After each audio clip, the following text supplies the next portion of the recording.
Assalamualaikum warahmatullahi wabarakatuh. Salam pendamping sosial.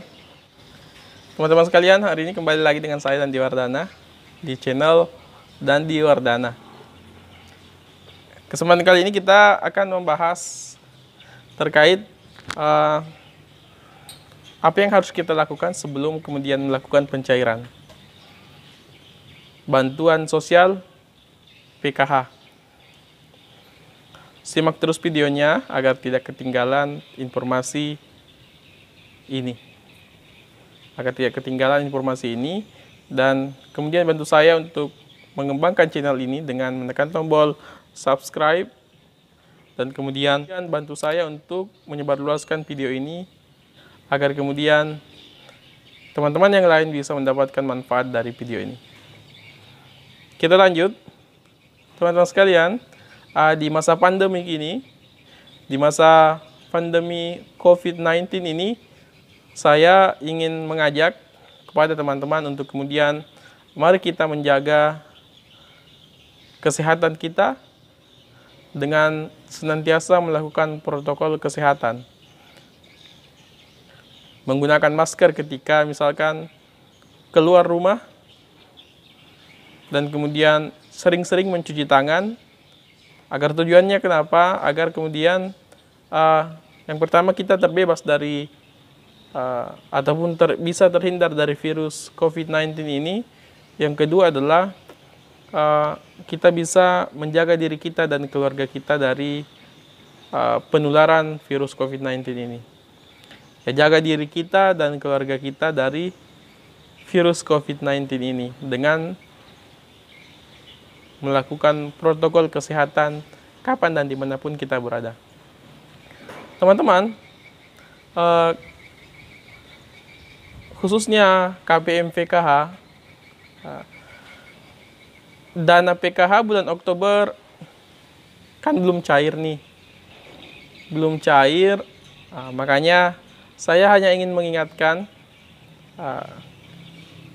ada beberapa tips yang ingin saya sampaikan kepada KPM PKH sebelum melakukan pencairan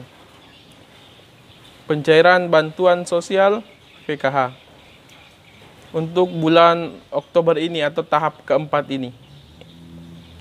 Tips yang pertama adalah sebelum mengambil dana PKH kita, tips yang pertama adalah pastikan kita membawa ATM atau KKS kita ke tempat kita mencairkan bantuan kita.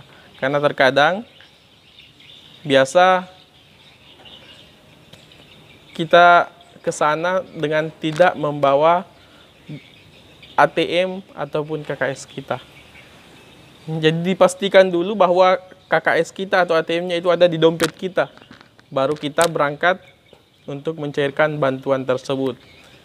Karena akan merepotkan kita lagi kalau misalkan kita lupa membawa KKS. Makanya harus diingat. Tips yang kedua adalah kita pastikan membawa PIN ATM kita.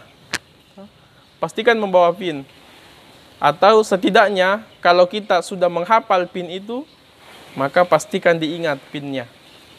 Kalau tidak dihafal, pastikan membawa PIN yang tercatat di buku catatan semisalkan. Karena mengapa? Karena meskipun ada ATM, kalau tidak ada PIN, maka kita tidak bisa mencairkan dana tersebut. Kemudian tips yang ketiga adalah kalau misalkan kita belum bisa menggunakan ATM atau belum bisa menggunakan hal-hal yang berbau teknologi, maka pastikan kita membawa teman untuk mencairkan bantuan kita, atau kita membawa keluarga kita untuk membantu mencairkan bantuan kita. Karena ya teman-teman sekalian, ya bantuan ini yang menggunakan media bank, yang bank kemudian ketika kita ingin menyalurkannya, maka kita harus menggunakan ATM atau ke bank langsung atau menggunakan agen. Ya, selanjutnya teman-teman, pastikan kita memilih agen ataupun ATM yang tepat sesuai dengan sesuai dengan bank ATM kita, sesuai dengan bank ATM kita. Karena contohnya misalkan kalau ATM kita ATM BRI, maka pastikan agen kita itu harus agen BRI, atau ATM yang kita kunjungi itu adalah ATM BRI. Kalau ATM kita Mandiri, Bank Mandiri, maka otomatis agennya harus agen Bank Mandiri dan ATM-nya harus ATM Mandiri. Karena mengapa? Karena kalau ATM-nya BRI, ATM kita BRI, kemudian kita ke ATM Mandiri, akan banyak biaya pemotongannya. Ataupun misalkan kita BRI, ATM kita BRI, kemudian kita ke agen Mandiri, akan banyak potongan dari bantuan kita itu. Makanya harus tepat. Kalau BRI ATM-nya ya ke ATM BRI. Kalau BRI ATM-nya maka pencairannya ke agen BRI. Begitupun sebaliknya yang bank-bank yang lain. Kemudian setelah mencairkan teman-teman, setelah misalkan kalau kita mencairkan di agen, pastikan PIN dan ATM kita itu kita ambil kembali. Karena ditakutkan bahwa kalau misalkan ATM kita tidak kita ambil dan PIN kita tidak kita bawa pulang, maka kita khawatir bahwa akan disalahgunakan oleh orang lain.